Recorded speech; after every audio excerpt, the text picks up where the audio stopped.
Isn't it nice to be able to sit here and relax and go quite slow and to be real thoughtful about these things, which are the most important things in our life. These things we're going to talk about tonight. Isn't it nice that it is possible to cut off the world and give our attention to something else?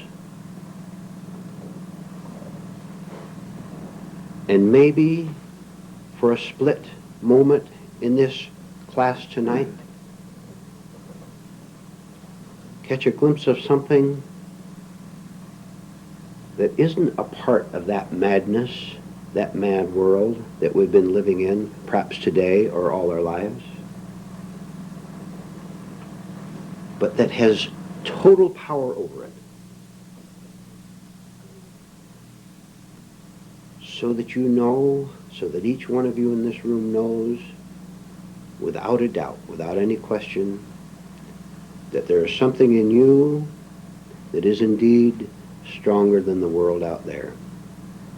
Stronger than the world in here.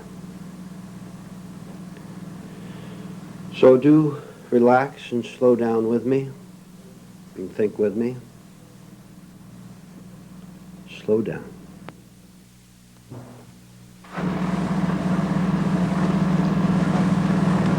I'm very glad that those of you in this room are not religious in the usual meaning of that term. Because if you were religious in the way the world takes religion, in the way which you are taught to take religion, then unfortunately you would miss the significance, the power, the meaning of what we're going to talk about tonight. Because if our mind, and listen to this, if the mind is unconsciously filled with cliches, with talking about God, with bringing in religious literature, verses, proverbs, if the mind is filled with that, you could sit here in this room and agree nicely with me and nod your head and say that's right, and walk right out of here carrying with you the same confusion and jungle that you came in here with, not knowing what had happened.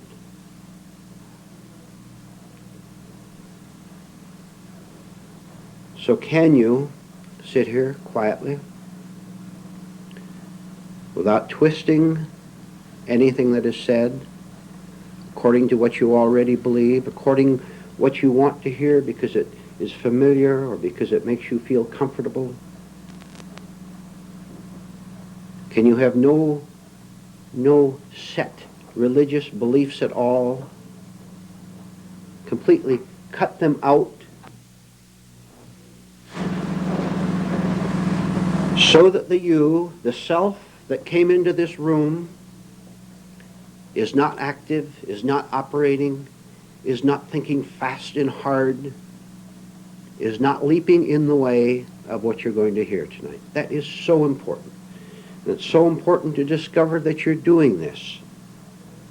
Otherwise you say that was a good talk, but you will not have started the change that we want to make in ourselves. This change that we want so badly but don't know how to go about it. We can find out how to go about it. So I'm going to tell you something, that if indeed you can, even in a small way, get all the cliches,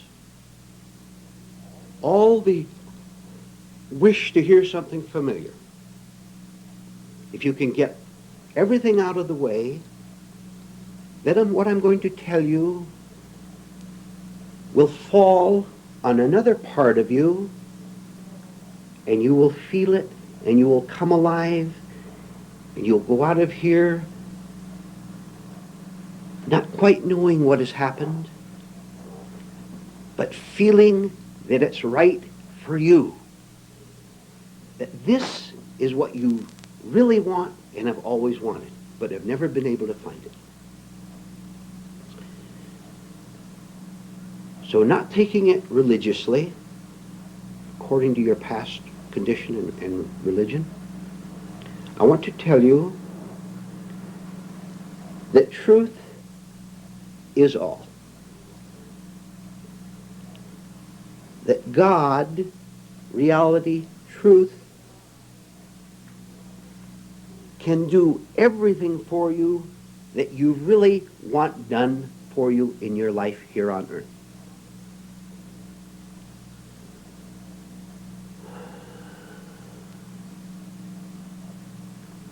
This is not a religious statement. You understand?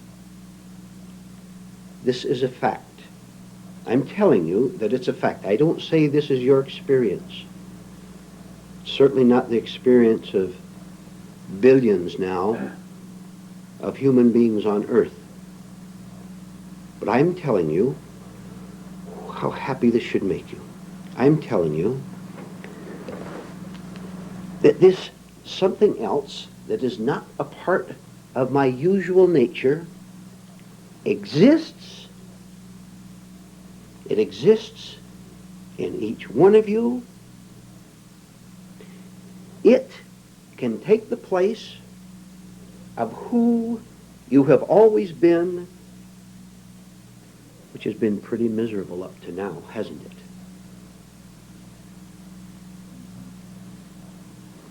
Pretty confused, pretty fearful, pretty desperate behind the outer show. Oh, that outer show, if I could just put an end to it.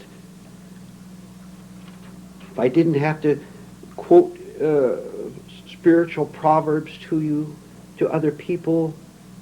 Oh, if I could just know the truth from myself, so that if I go home alone or with a dozen other people, it doesn't make any difference.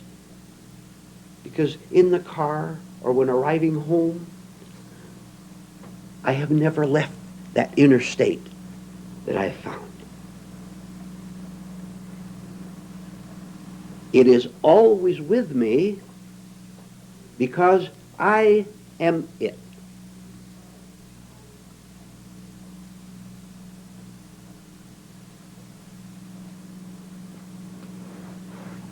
Do you sense how tremendous this is? I can never lose it because truth can't lose itself. God can't lose himself.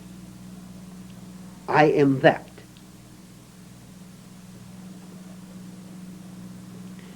And this society that I was so much involved in today, that's so concerned with more war, with an economy that's gone mad,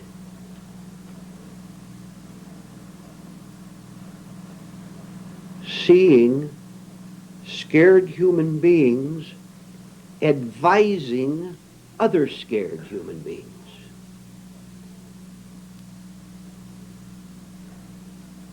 And I tremble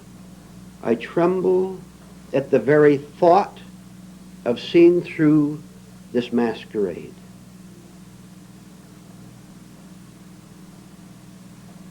Because if I see through it, then what will happen to me? If I'm not playing the game anymore,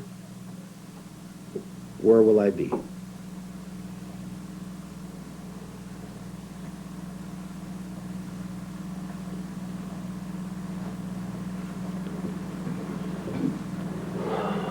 Would you have the courage to begin to see through the masquerade in your own mind?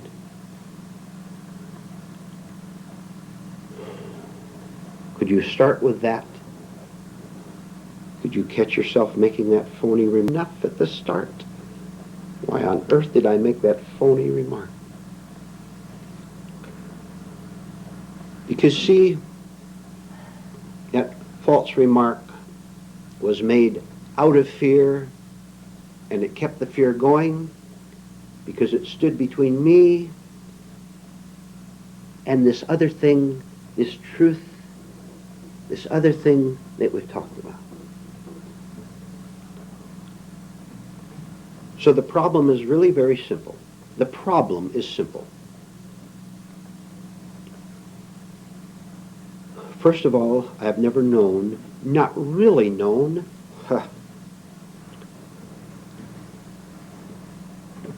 I haven't really known that God existed.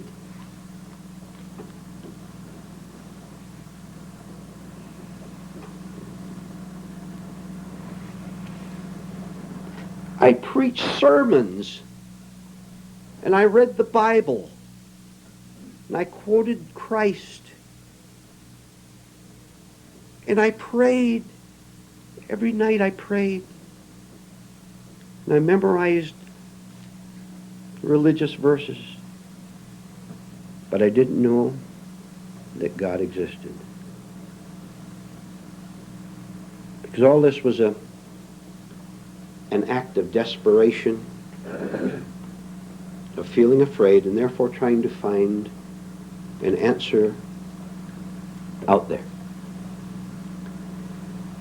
And I'm so block-headed, so stupid, so stubborn, so scared, that I refuse to see the lie of the whole process.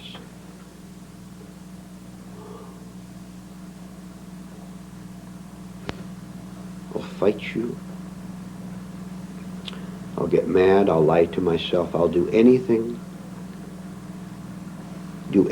to keep my illusion in place, because this is all I've ever known. And one of the illusions I had was that God is up there taking care of me. And if we all prayed enough, if all these fighting nations prayed hard enough, maybe God could bring peace on earth. Haven't you ever wondered why people ask God to bring peace on earth instead of just stopping the fight? Never mind asking God to bring peace on earth. Stop fighting. And stop lying about the reason for your fighting, because you'll always lie about it, whether it's with another nation or with your wife or husband or friend or with a boss or with yourself.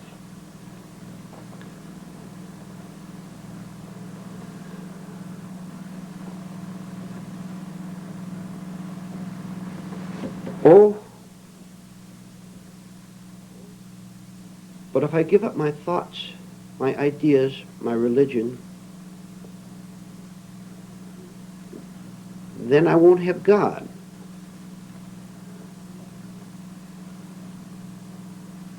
You never had God. You never had God to give up. You had the Word God, the Word Jesus Christ. You had the word salvation. You had the word prayer. And that is all you had. Now you tell me what that has got you so far. Huh? You know what it's got you.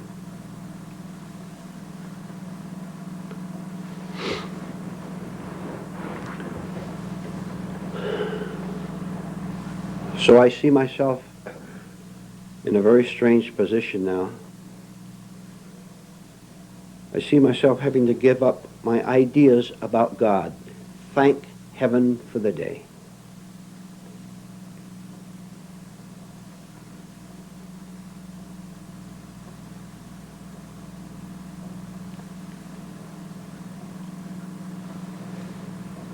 The energy alone that I save would be well worth it.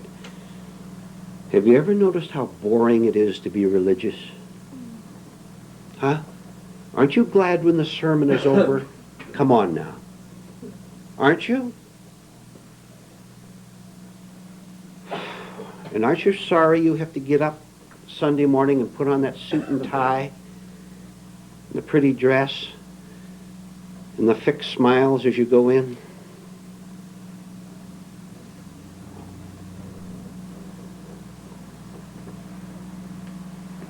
But we won't go into that.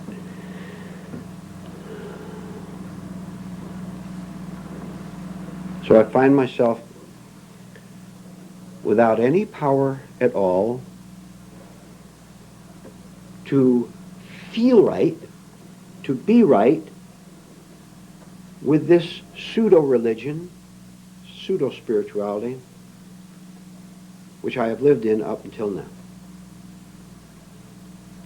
I've also seen something else, very frightening, but I'm going to look at it. I'm not going to be bluffed by it.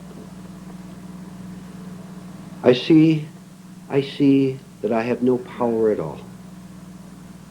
I certainly have none over my own mind. That madhouse up there, right? I have no control over my emotions, over my feelings. You can hurt my feelings with a change of expression. You can make me angry. You can make me lonely. You can do all these things. What a mess I am.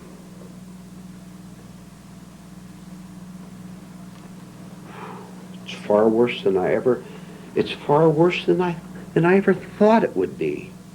I'm a total wreck. I'm not a little liar. I don't just tell lies. To my horror, I am the lie. My nature itself, my pseudo-nature, my artificial nature, is the lie. I am a lie. That's far worse than I ever thought it would be.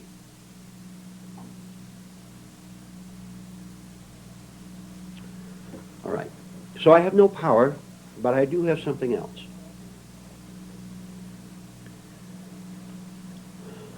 I do have a choice. I do have a choice, thank heaven for that. Otherwise, nothing could change.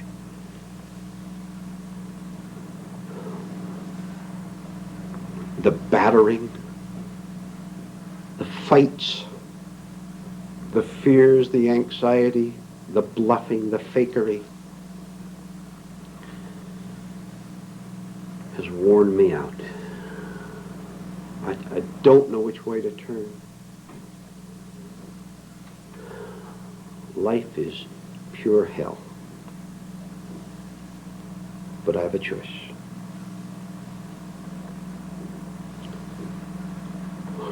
I have the choice of seeing the state that I'm actually in, and then I can question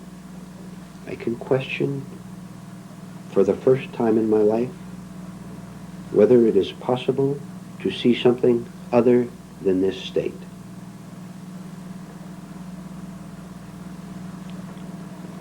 And then something else, which is quite important. And again, I'm very glad that this is not a religious talk, because I want to use a word that is quite often associated with religion, and it's a wonderful word when we use it rightly. I see I have no power. I see the mess I'm in.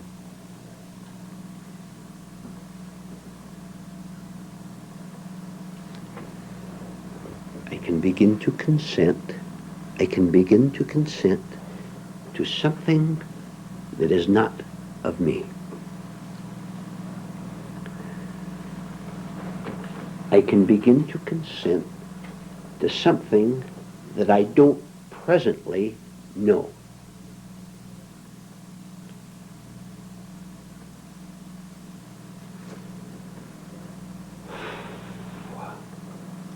Which is, as we said last week, putting myself out on the prairie with no place to go. I have no idea where I'm going, except that I know I'm going into it. I'm going into the state. This is one thing I can do. I can consent to something other than my 30, 40, 50, 60 years up until now. Look. Even if I have hardly an idea of what that means, I can still do it. and I don't have much idea of what it means. But I'll tell you, ladies and gentlemen, I'm not staying in the jungle anymore.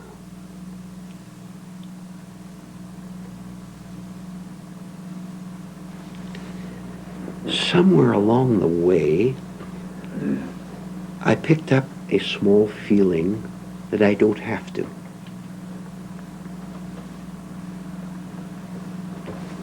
That it's not necessary. So I'm going to, with my eyes closed, because they're not open yet, but my eyes closed, I'm going to start walking. Do you think I care how many pits I fall into and how many trees I bump to and bruise myself? How many stupid things I do? I don't care 1 second how foolish I am. Because I'm going to get up, I'm going to climb out of that pit, and I'm going to get up from where I fell down on that tree, and I'm going to walk right into the next tree if necessary, but I'm going to move.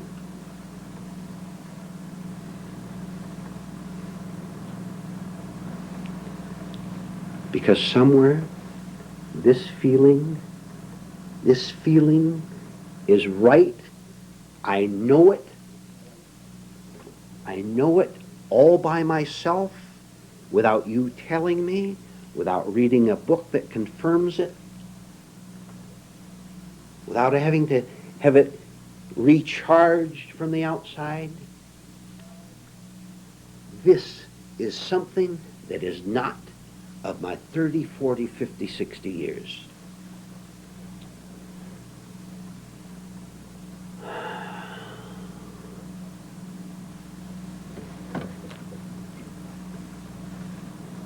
This is the beginning of truth. This is the beginning of God.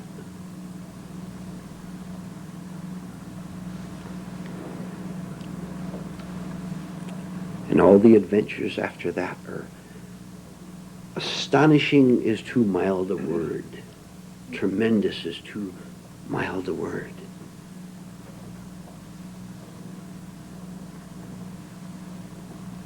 Because I thought I had to be mad all my life and lie about it and call myself sane. Sitting around with the boys.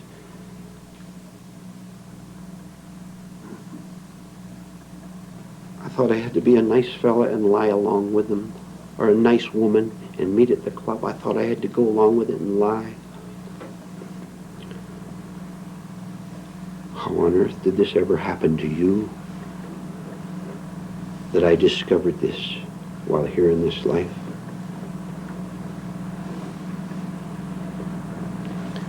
Now I'll tell you one of the discoveries that we make. More than tremendous. After hard work, I discover that when I give pure attention to my own confused or negative state, the confusion and the pain disappear.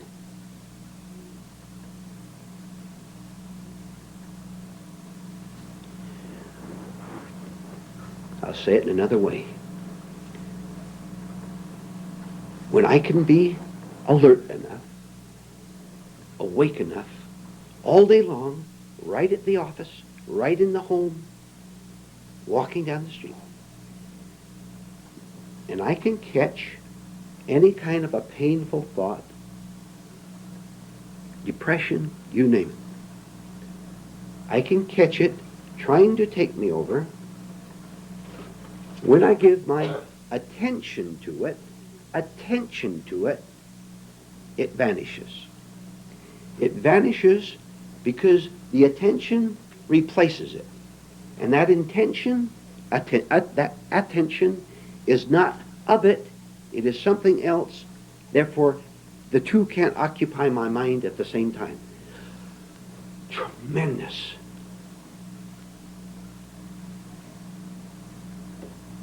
Now I know the secret. Now I know that this thing I've called truth, what I've called God, part of its operation is for me to use my mind in a new way, which is not to be a slave to my own mind, but to discover that the kingdom of heaven is within. And by understanding all this, when I see myself unhappy, depressed, resentful, any way at all, if I see myself in any state that is harmful to me and therefore to you, because I will radiate my negativity and hurt you, therefore I have no conscience. When I can catch it, give it my attention, it goes. And I am free.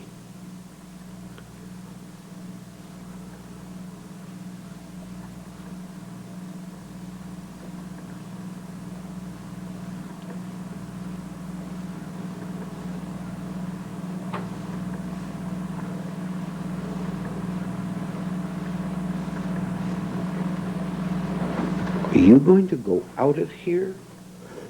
Are you going to go out of here tonight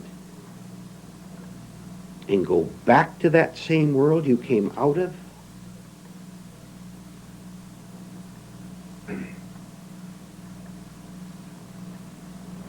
Maybe tonight some of these things have penetrated some of you for the very first time. Let them penetrate as deeply as they want.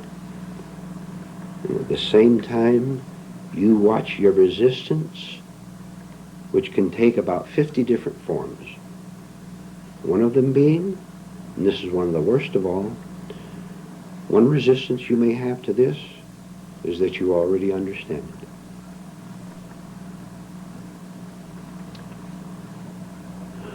Then you be real honest with yourself and say, if I really understand this, then how come I blew up today? At that other motorist, or at that other person I work with? Or how come I live in a general state of heaviness? A general state of heaviness. And how come I have to ask everyone what to do? Oh, you think you don't do that? You do it all day long, without knowing that you do it.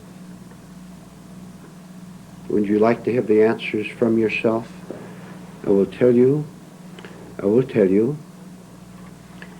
First of all, I'll tell you what is not possible. It's not possible to know how to repair your automobile, necessarily, or how to build a house, or how to cook a 7-course dinner, or how to sew up a dress. Where that is necessary, you can acquire the knowledge or hire someone or ask someone to do it for you. But I will tell you that all questioning about your psychology, about who you are and who you are not, all these answers are yours for the taking. Right here in this life. You can start right here in this room to answer everything from yourself. This is the truth. Whether you know it or not, I'm telling you, this is the truth. Do you want it?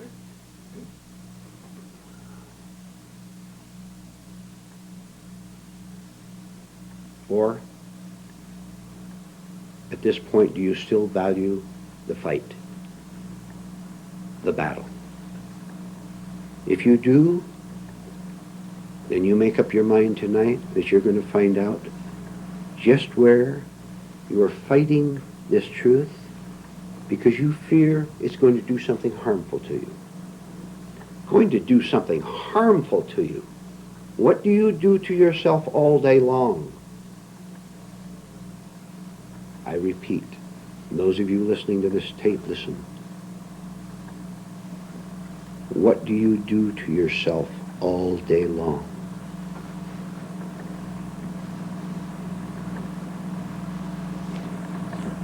With this truth, you can begin to do something different.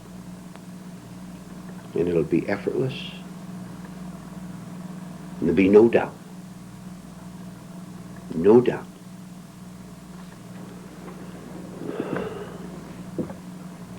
Because it is not you living there anymore at all. It's something completely new. Something you suspected might exist, but were afraid of it. Isn't it an incredible thing? And with this we'll stop. Isn't it an incredible fact that we fear the truth that sets us free? Stop and think about it. We fight it, we fear it. You consent to letting the truth do what it wants with you. And everything that happens to you in that relationship will be good, will be healthy, will be sane, and will be intelligent. And step by step, you will see yourself changing right in front of your own eyes.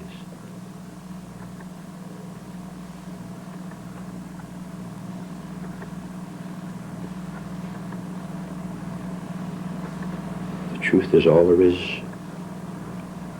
The rest is imagination. The rest is fantasy. The rest is stubborn self-will. The rest is lying. And finally, the truth that sets us free does not itself battle with the lie. It is above the lie. I drop the lie, willingly drop the lie, the truth is there. The truth is there for me to live. All right, we'll talk and have open discussion, but let me ask you a question.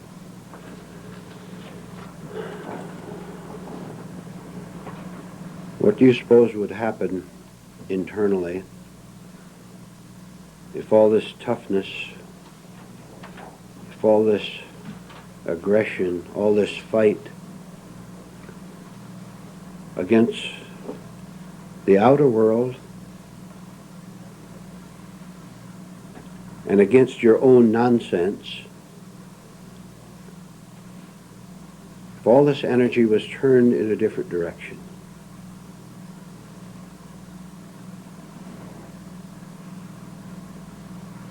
Let me rephrase it. What if you were to get very, very tough with yourself? As tough as you are with other people. As tough as you are with yourself in self-condemnation.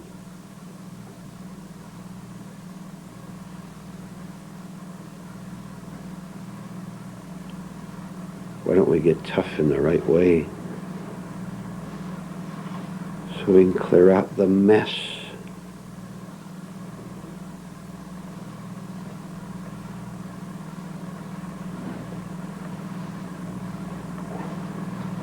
Oh, for heaven's sake.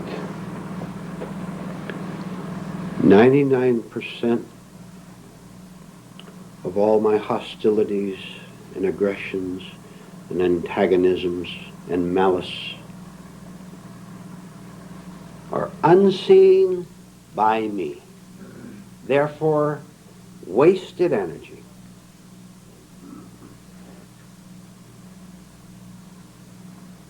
Complaining, effective as of now, you will never again complain that this is a sick world, which it is.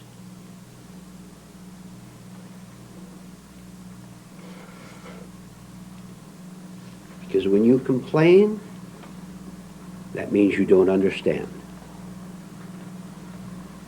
When you complain and condemn this sick world, you are part of it.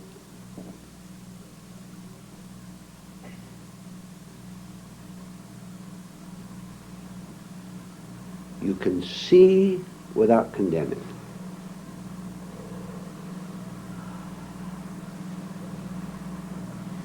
Which means you are not condemning at all, therefore not comparing, therefore not getting a false sense of self out of it. not seeing it. But to get back to the original point, why don't you get tough with yourself instead of with your neighbor, instead of with this sick world you see on television? Get tough with our own sickness. That's a very nice distraction. That's the easy thing to do. To say that I'm in favor of this nation winning the war instead of that nation. Or of this law being passed instead of that law. That's the easy way out.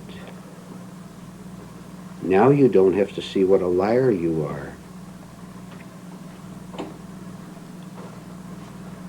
Now you don't have to see how tricky you are to get what you want from other people. Now you don't see what a petty thrill you get when you get some small advantage. Now you don't see the false pleasure you get when someone gives you something. Ha!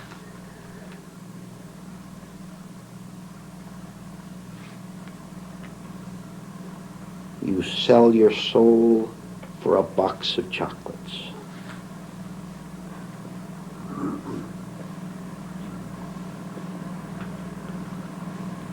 He loves me. He brought me a box of chocolates. You'll fight.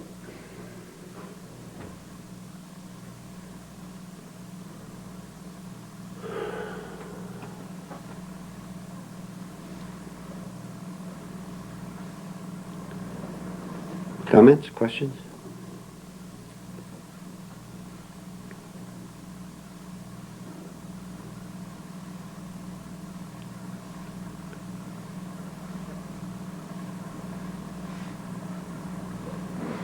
Go into it further, please, about getting tough with our sickness.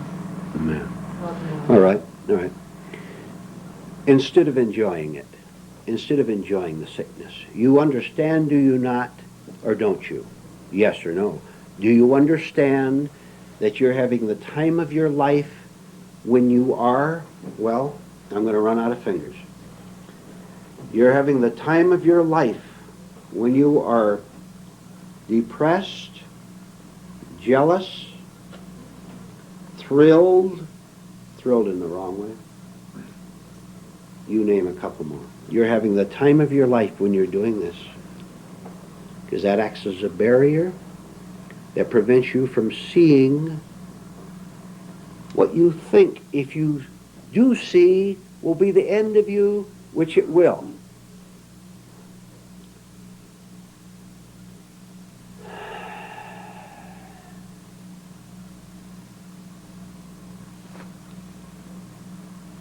Why don't you try it sometime? Why don't you try giving up, feeling, let me see if I can get the right word, feeling put upon. Give me a better word than put upon. Taken advantage of. Ha, that's good. And you are, because you're a sucker, you're asleep, you are taken advantage of, it's your own fault. If you didn't love that feeling of being taken advantage of, if that was out of the way, you would see the fact of being taken advantage of, which means that you will no longer take advantage of anyone else. Therefore, you can see how they take advantage of you. If you don't see how you're taking if you don't understand how they take advantage of you, it's because you will take advantage of them if you get a chance, and you'll hide it from yourself. You think you won't, you do it all day long. Sorry, but you do. Shall I tell you why? Because you're desperate. And do you know what you're desperate over? You're desperate over, you're worried, desperate, afraid that someone will unlock the key to the cell. Oh, it's so comfortable in there. I've got my books. I've got my TV set. I've got a couple friends there. And if you open the cell door, I won't know where I am. And I won't know how to behave. Therefore, I have to hang on to this comfortable sickness, this prison life,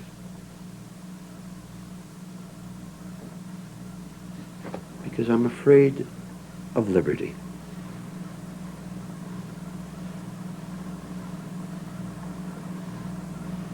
As sick as I am, I'll fight you if you try to open that door. Oh, I'll fight you, and I'll lie about it. Because I'll call my cell freedom, and I'll call the open space outside prison. That's how confused I am. That's how sick I am.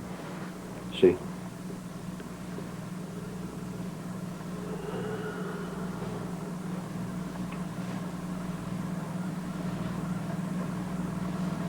Don't take my toys being my religious belief, which I've had for 30 years.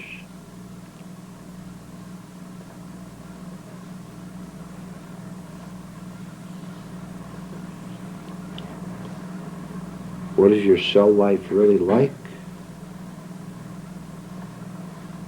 I'll ask you that question 10,000 times. What is your cell life, your present life, really like? Now, don't lie.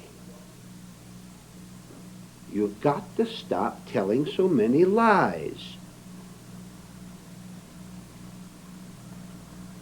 Which, as I said before, isn't easy because you are the lie, and that's all there is. Where there's a you, there is a lie. It is possible to live without you, and therefore possible to live without the lie.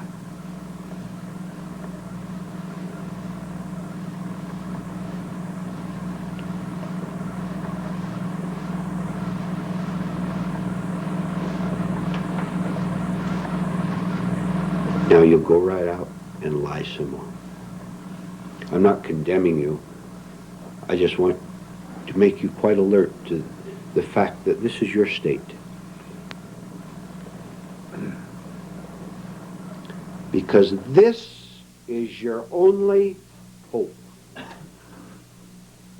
This is your only opportunity. You have none other. Your lies will keep you in hell, as they've done up till now. Right here now. I'm talking about right here now, in this room. This is the one opportunity you have in life. You going to walk out on it? It's up to you. Go ahead if you want.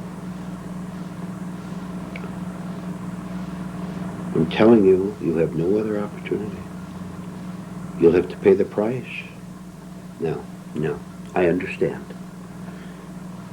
I understand quite well that you were bad because you're scared. I know that. I know the two go together. But I'm telling you, as we discussed for a half hour this evening, this much courage and honesty is all that's asked of you, because that's all you can have right now. You don't have any more than that. The rest is a pack of nonsense, of delusion. That much? Okay? Fair enough? With that, you can come here and work with.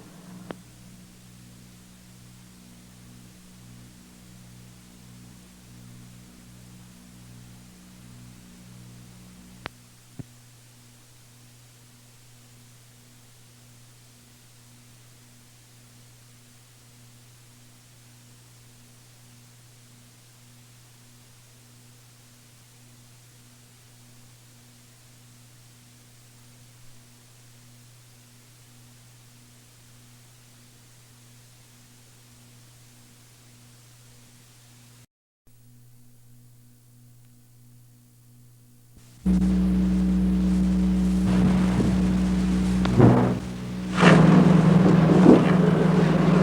you like to write down the following? Just 2 sentences. I will live from myself, comma. I will live from myself, comma, not from my expectations. I will live from myself, not from my expectations.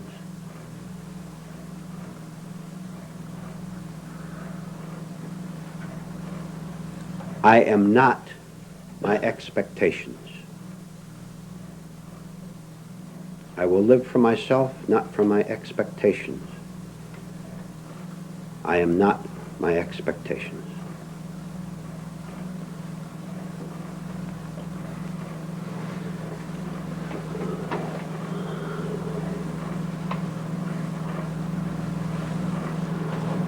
Now this morning, I will ask you some questions. The first one being, you listen very carefully to this now. It's so simple and so much to see in it. I will ask you the question, why are you disappointed in anything? Why are you disappointed in anything? Now this time I didn't ask you why you were ever angry at anything, why you were ever distressed by anything, upset by anything. I asked you why you were disappointed by anything. See, disappointment is a relatively small annoyance. And being small, it also has considerable quantity. Therefore we miss it. It's so fast, so elusive, we don't see it going through our mind. And so all day long we just enjoy being disappointed by this or that, without ever seeing what is happening. When you have begun to study your mind and able to see your mind, you'll be able to see an astonishing number of times when you're simply disappointed at something. You wanted this meeting to turn out a little bit different than it did. You didn't hear what you expected to hear, maybe, or what you wanted to hear. Or you compared it with the last meeting and said that meeting was more exciting, more illuminating to you. Why are you disappointed in anything? Why are you setting up a scene in your mind in which you say that if this happens, or if that person behaves that way, then I will feel better. I will feel secure. I'll feel loved. I'll feel wanted. I'll feel needed. Or I'll feel an excitement. I'll feel a sensation, something going through me that I think is a good feeling. I call it a good feeling, at least. So I've built up all these ideas of how something should turn out.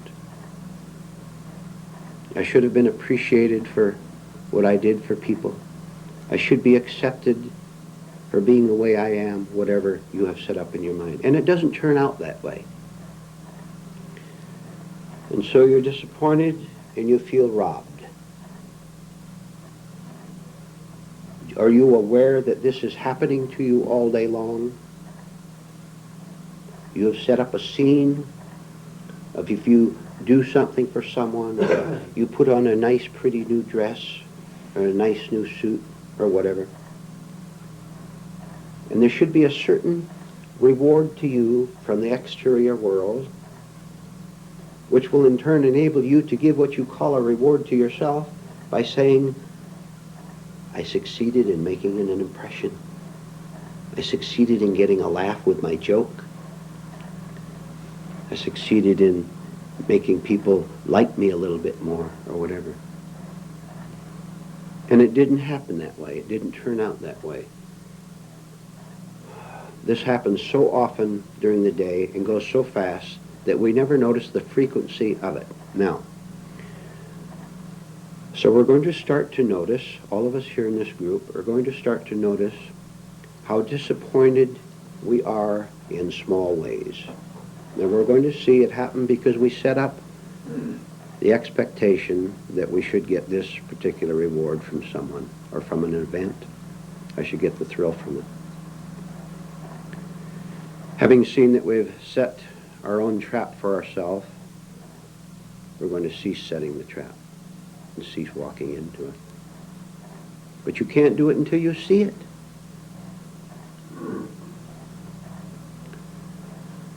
So we're going to discuss this morning, and I want you to discuss with me, please, what you're setting up in your mind as a demand, as an expectation, that isn't fulfilled by the exterior world. So I'll ask you the question, why do you set it up? Why do you set up your own trap and walk right into it? Why?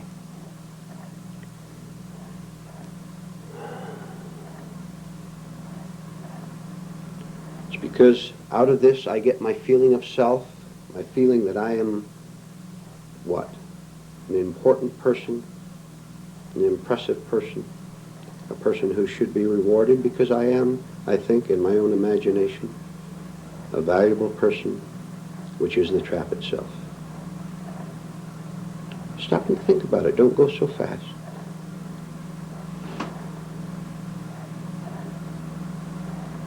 Because this is the end. Seeing this, understanding this, and seeing it thoroughly with my whole being would be the end of my slavery to the exterior world, including everyone in my life, to all my relatives, my friends. Puts an end to my slavery completely. Can you see the small chain called disappointment and work with that? Or are you going to simply enjoy the false feeling of life, the thrill? Sure, it's a small one. It's a very small thrill to feel disappointed, but it happens so frequently all day long that it keeps us what we call alive. Something to complain about, maybe. Something to accuse some other person about, not even aware of what is going on in our mind. So I'll ask you again, and you tell me if you can, why are you disappointed at anything at all? Why are you disappointed that life will come to an end sometime?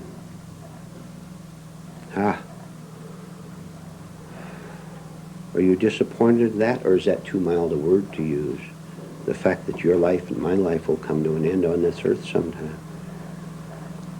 Why are you setting up a belief that says that you'll live in heaven afterward to protect yourself from that?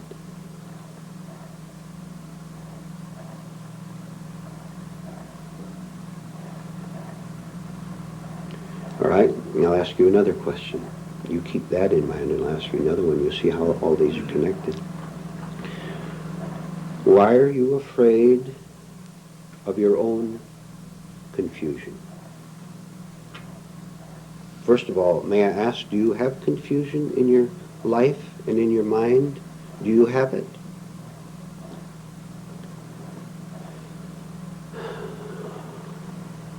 Why are you afraid of it? Don't you see that that is simply a wrong reaction to it? Don't you see that there's no need to be afraid? Oh, let's make it a little stronger. I've been too mild. Why are you afraid of your own madness? Your own madness, using that word in both ways, angry and lunacy. Why are you afraid of it? Don't you see that we're here in this class to see that something else can be done with the lunacy? Starting with an observation of it, leading to an understanding of it, leading to a dropping of it, leading to sanity. I ask you again, why are you afraid of the mad ramblings of your own mind?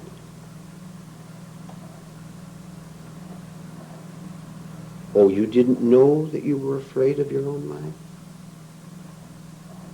Look at it right now as you're sitting here in this room, and you will see that you're afraid of yourself. That's a generalization, is it not? You're afraid of yourself. You're afraid of your emotions, of how you might blow up,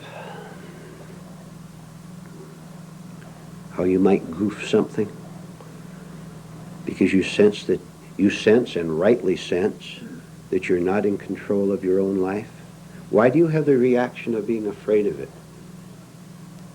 Why don't you work on it intelligently, as we're doing in this class, to put an end to it? Because being afraid of it is on the same level. Be afraid of madness is madness itself, right?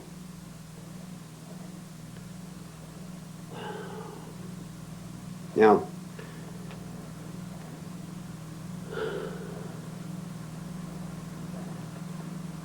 I want you all to slow down. I'm going to do so myself, so that we're out of the emotional center, which you are now in to a degree, and get on the intellectual center, and we will have open discussion from now on. This is powerful stuff. What would you like to talk about?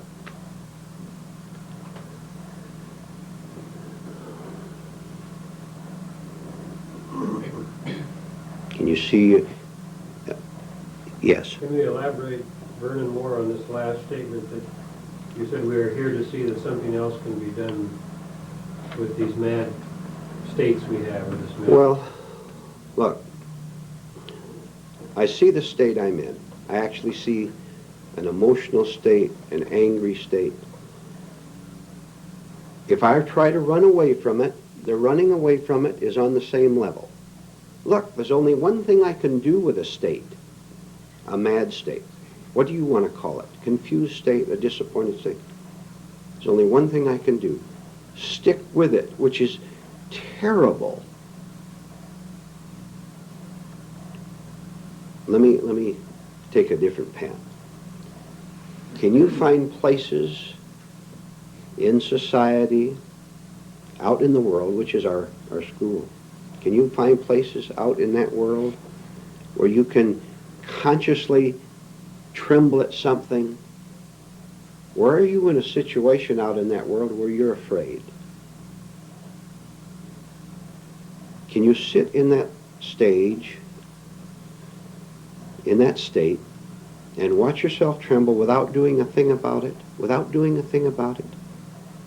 That will make you quite conscious of it. That'll make you do one thing that is quite necessary and much deeper than you do now, which is to see the stage, see the state, which will be a shock to you, I'm telling you. It'll be a great shock to you. And I'll tell you, it's going to take a lot more courage than you have now, but you have to start so that you see the mask, the artificiality, and live with that until, remember what we said last night, until something that is not of that state will take it over, replace it, and destroy it. You had better make up your mind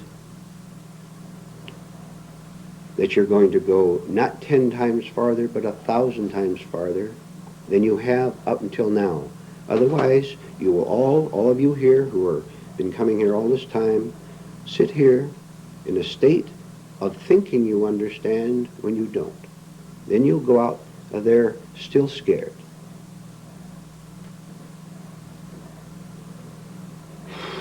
You'd better see how much emotion, how much feeling, consciously, you have to get into this, which is why on Sunday it's very valuable for you to get up here and talk and tremble and be scared. Do you know how valuable that is to you? I will tell you that that is a very minor stage. There is far more to go than that. But this is a start. I encourage you to get up here and, if necessary, to give a very foolish talk.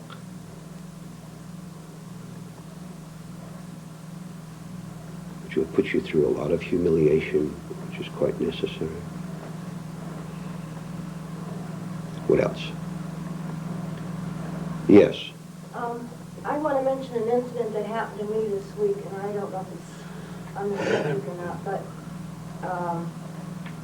I had a certain party that's been attacking me because I've been coming here.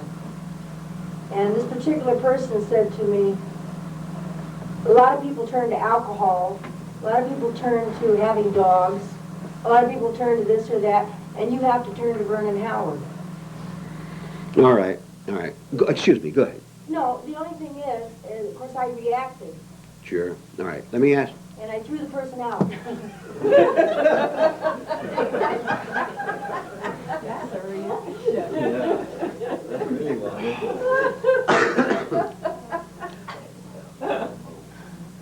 Why did you become angry? I don't know, I haven't figured that out yet. All right.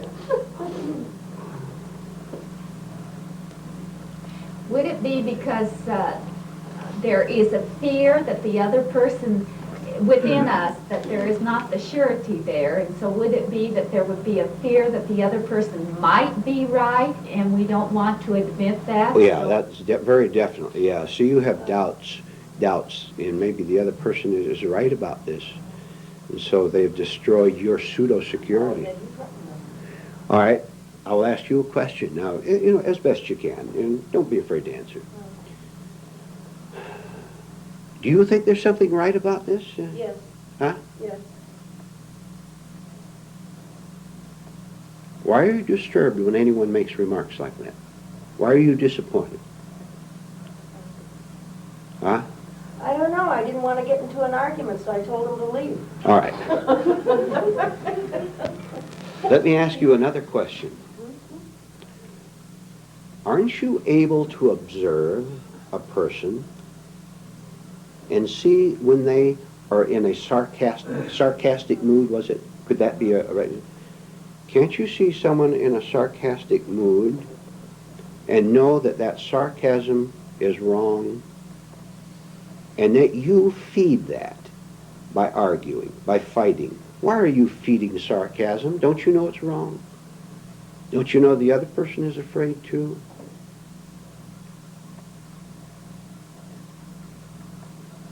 Why are you fighting it? I'm sorry, but you don't need to fight for truth. God doesn't need you to fight for him.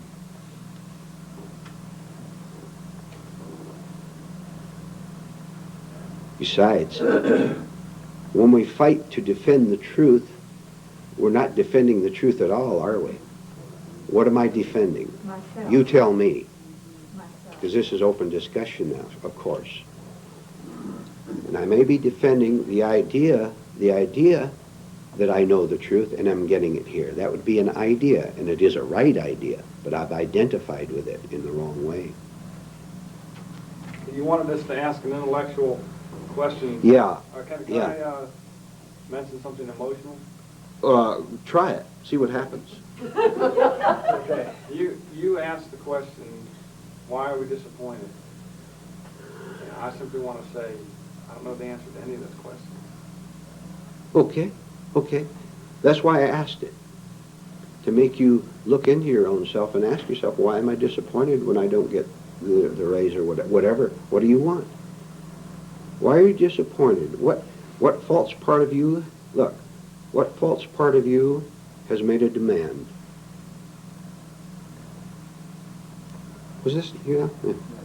Well, I would think that you would be disappointed in things you've set up in your mind that you should be or have or something like this is why you're being disappointed. You're not reaching the goal you thought about.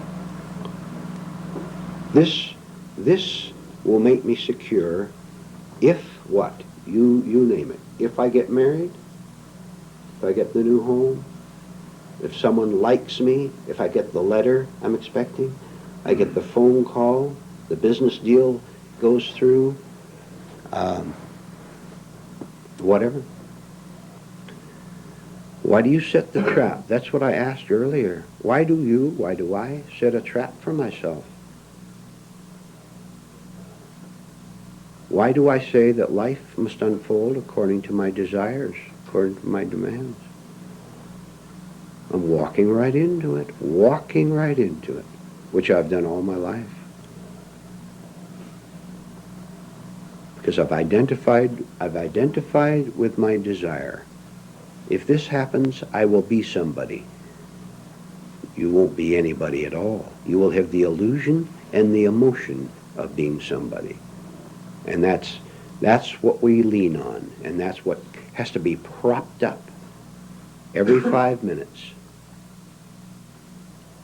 I was just thinking from the standpoint of the false self, there just doesn't seem to be any other way but to set up life on expectation. Of course, that's in thought, and you know this is something I'm trying to do. But there just doesn't seem to be any other way if you're thinking about it. Can you see how you can have expectations on the everyday level without yourself being involved in it? We expect the sun to rise tomorrow morning.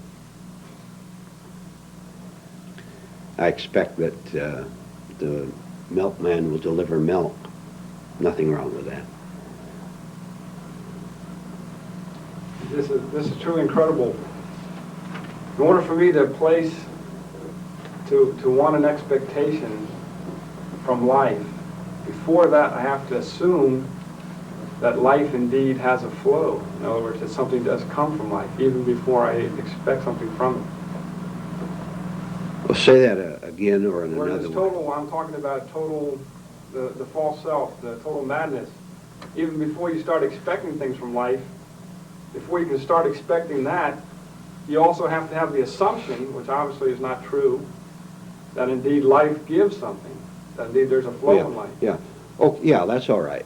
That life And gives... that, and that in itself is another assumption that's... Oh. that's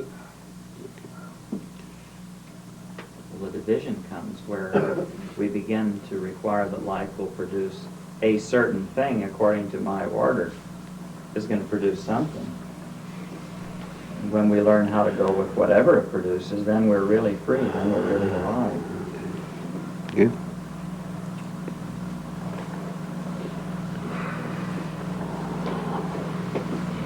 it's emotional, not intellectual. It's all right. You have to have a combination of both. Without that, you'd be off balance. Then you'd be an emotional preacher or an intellectual preacher, right? And there's no difference in the two, really.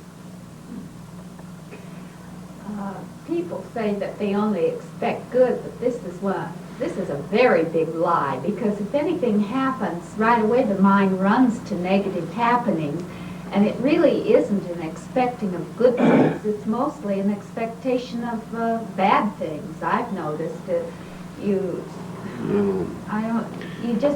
Every time anything happens, it's right away the mind runs to the negative part. Well, bad things are tremendously thrilling. Do you know what? If at the 6 o'clock news on television, you turned it on, and the newsman looked up from his papers when the camera goes on, you know, they're always fiddling with it, and then they look up at the signal and all. And he starts telling you, Mary Jones gave a cake to her neighbor last Tuesday, and they had tea and coffee together, tea and cake, tea and coffee, and discussed philosophy. Now for a flash news item, a more good news. Think you'd switch off your TV set?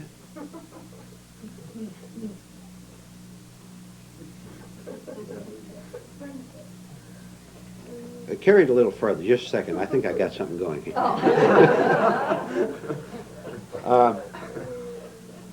Tom Smith read a whole chapter of Emerson's essays And he learned something solid about himself and about life, and consequently, he's a much better man today than he was yesterday. And tomorrow he's going to read Thoreau. Okay, I've done all I can with that. Is this because, Wait a minute, we gotta. is this because if there's more terrible bad things happening out there, then I can say, well, at least I'm not so bad off? Is this why the mind Oh, wants to that's see partly all of it. this more? Look. All right, let's get personal. When you hear bad news of some kind, sort of exclusive bad news about someone, it gives you a thrill. And so you say, oh boy, where's the telephone? And you get on the telephone and tell as many people as you can about this exciting bad news you can. Why? It gives you a thrill. It does give you a feeling of being sort of exclusively. News flash. I'm the first. I get a scoop. So it all reverts back to us and a feeling of excitement that we get from being the bearer of bad news. This is the basis of a lot of gossip. Did you hear about someone's sex life? On and on.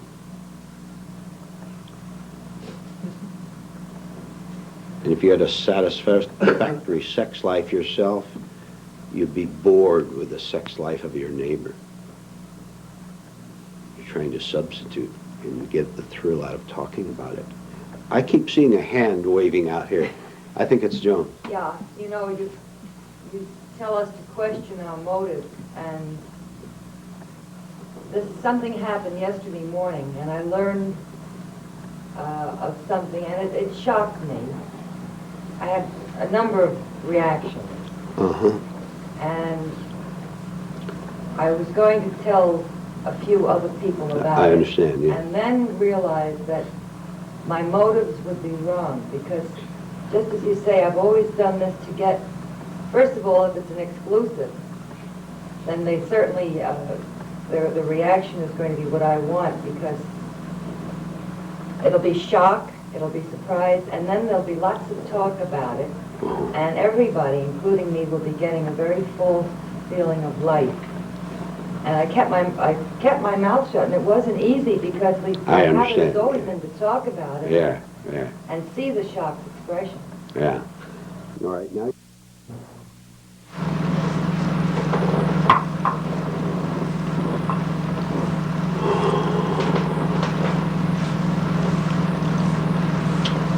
I must do it.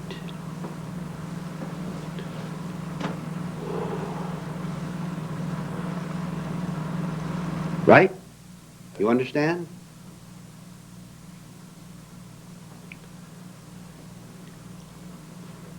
In spite of everything. The minute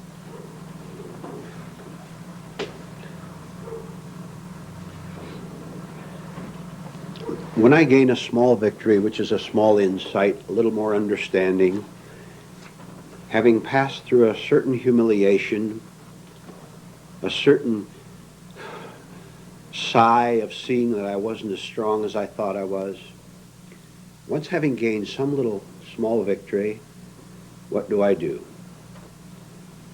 I forget it and go on to the next one. I forget that one and go on to the next one. Oh, there's no end to it. Okay? You know what that means? That means there's no end to my progress.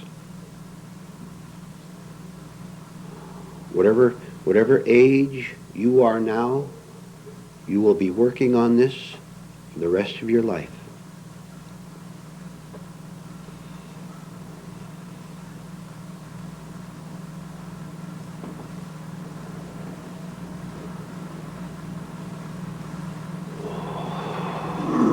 Do you really think anything is important but this?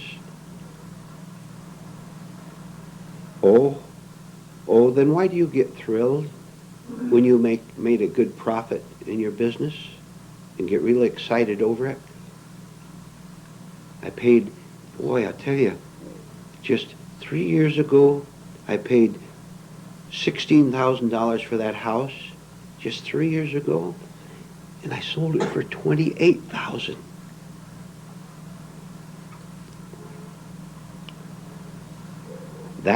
That's what you call life.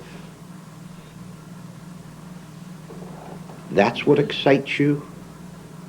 We've all done it, haven't we, huh? Or something similar.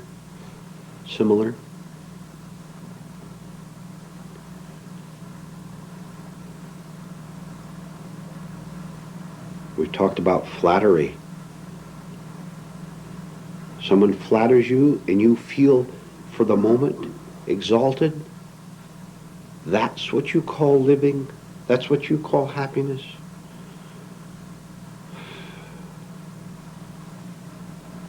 When I see the trash, what a tremendous challenge that is to me, and what a major decision I have to make.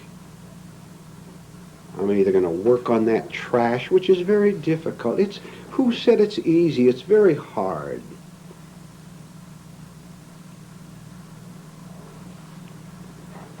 But I want to find out how to become sane instead of remaining in the madness that I now am.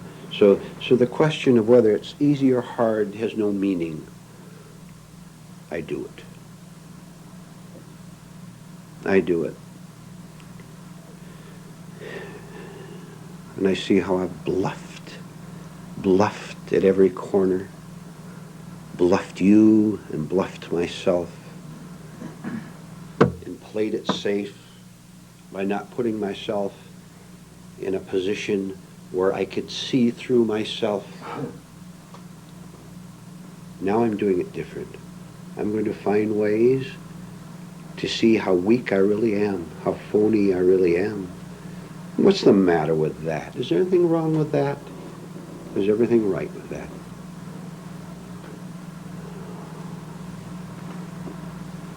Because so many other insights will come along with it, one of them being seeing how I have truly destroyed myself up to this point in my life. And what a shock that was, because I thought I was being good to myself.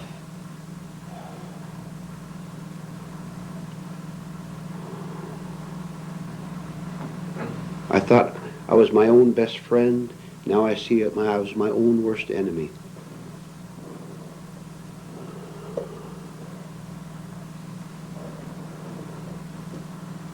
You know, we're here in this group. We're here at these meetings to, as best we can and as fast as we can, walk into humiliation.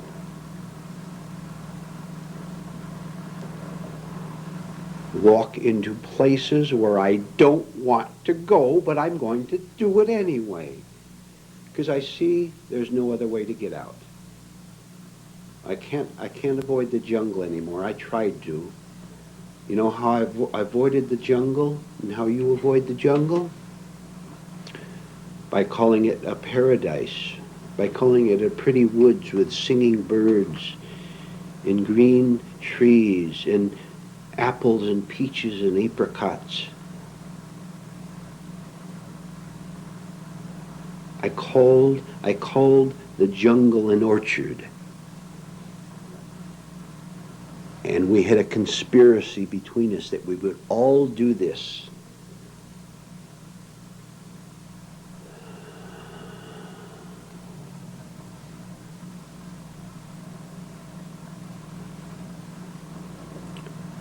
We're here to be shaken up,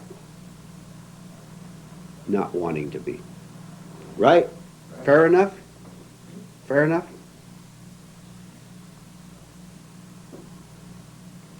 Look, but what we know, we have a certain advantage, to use that word. We know that most of the parts of us do not want to do it, is going to fight. So we recognize that the enemy is there. And that is a bit of intelligence on our part, because we see it as the enemy instead of as the friend. All right, we're in open discussion.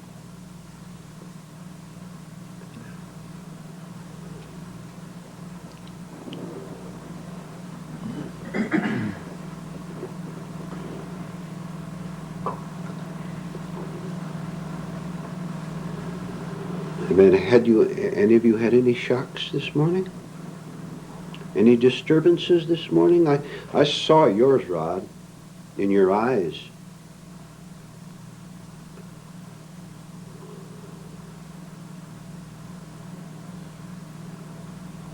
Any fears this morning? I'll tell you. I'm going to tell you. As frightened as we get, we're not going to be afraid of that. How's that? As fearful as we may get at hearing certain things, at seeing certain things, we're not going to be afraid of that. We're not going to be afraid of our own fear. Instead, we're going to work in this different way on it. Because there is a different way to work on it, which is to detach ourselves from it. Yes? It's only through consciousness of this fear that there can be freedom. So it has to be faced, it has to be walked through or anything. And to wish it would go away is ridiculous and childish, because that's not the dissolving of it. The reason that the work is endless is because the work itself is the establishing of a relationship with the truth, which is a continuous kind of refinement. Yeah. As Lillian has just said, wherever we discover fear, we discover that our relationship with the truth is not in harmony, and therefore that is the place to work. And the place where the work really becomes positive, where it becomes self-actuating, or let's say self-perpetuating, is where that becomes a genuine positive desire, where we want to go right into it and stay there because we know what the work is doing for us. We know that it is getting rid of the trash. All right, just a minute. Now, real honest again. Real honest, as best you can. And you may be deceiving yourself in giving your answer, but that's all right. Do the best you can. How many of you really know, as Leland just pointed out, a couple of others pointed out, how many of you really know that it's this or back to the madhouse? How many of you know this?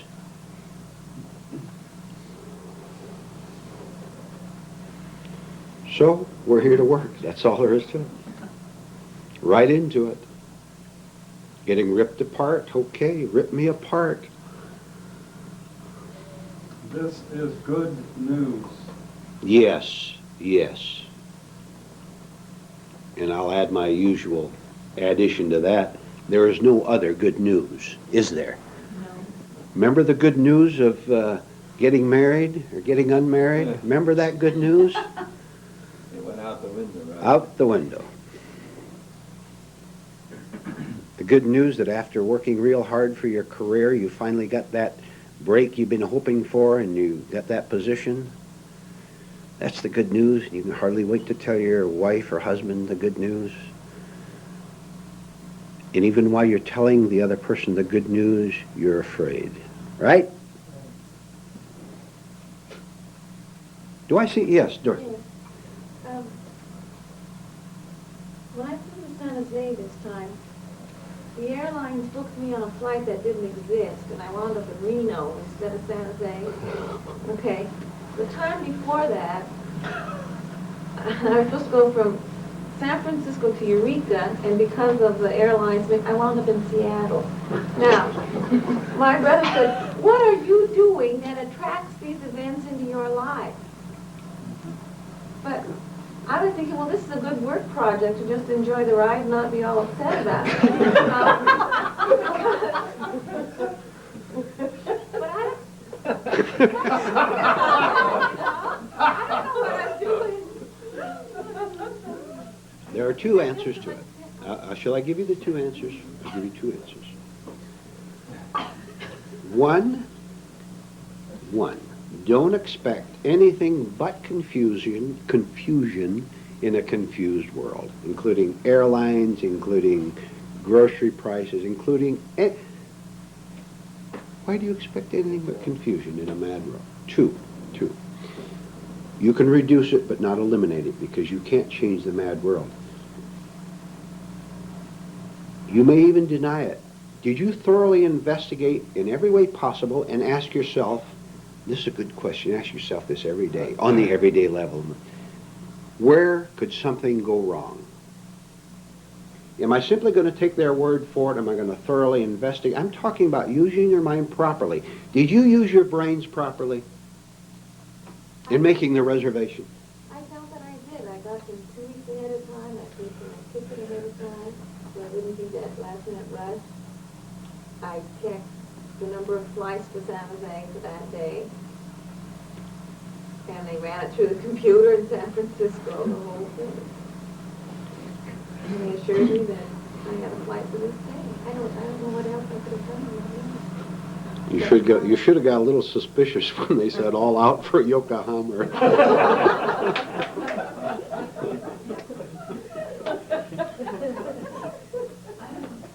was actually checked in and had a boarding pass before they came and said, this flight does not exist. I'll tell you, that's a great, agreed, if you used it properly. That's great to try to remain sane in a mad world, in any, yeah, right, in any condition at all. And don't think you're going to change that. You're not going to change that out there. It can't change. But I can remain sane in it. And 9 out of 10 times, I can stay out of it in the first place, not get involved with it in the first place, not 100%. Go ahead. Now, I'll give an example, too. But I used the statement, I'm not going to live like this anymore. Yeah. I think a good way to walk right into humiliation is to be a landlord. You know, a lot of people know we have some places in Wickenburg we rent out to winter visitors. And a Canadian friend of mine called and said they definitely wanted to rent this particular unit for January. Yeah. So consequently, we've been turning everybody else down. Then yesterday, before I came here, he called up and said they couldn't make it. Of course, my immediate reaction was, well, I've lost so many dollars. Right. But really, the thought did come to my mind, I am not going to react, you know, and live like that. I'm going to drop it and see what happens. Yeah. So it, you know, it really works from that standpoint. That's a testimony, but it's Yeah, I know. Sure. Now that was the right reaction. Wasn't it? You may not have succeeded at it totally. You probably didn't, but you tried. You made an effort at it. All right. Can't you simply see how unreliable people are? I'm talking about reliability. People are not reliable at all, even on the everyday level. And I'll tell you something else. They have, and I'm saying this consciously, deliberately, so we don't make a mistake. They have no consideration for you at all. None at all. None. They can't have. When I'm an egotist, a pure egotist, you don't exist except as someone to exploit and use. I don't care what happens to your money or your health or anything else. The ego has no conscience whatever. People don't care about you. Do you really think people care about you? Boy, are you gullible. Boy, do you have a lot to learn. People don't care about you in the smallest way. And I imagine some of you who have more knowledge in certain areas than I do could give examples of this. The idea of maybe selling certain kinds of foods which maybe are impure or something like that. Well, let's stick it in. Maybe nobody will notice that it's polluted or whatever. They care about your health? No, it's the saving of the $500 that would happen if they get it through. The dishonesties, the little dishonesties in business. Oh, big dishonesties.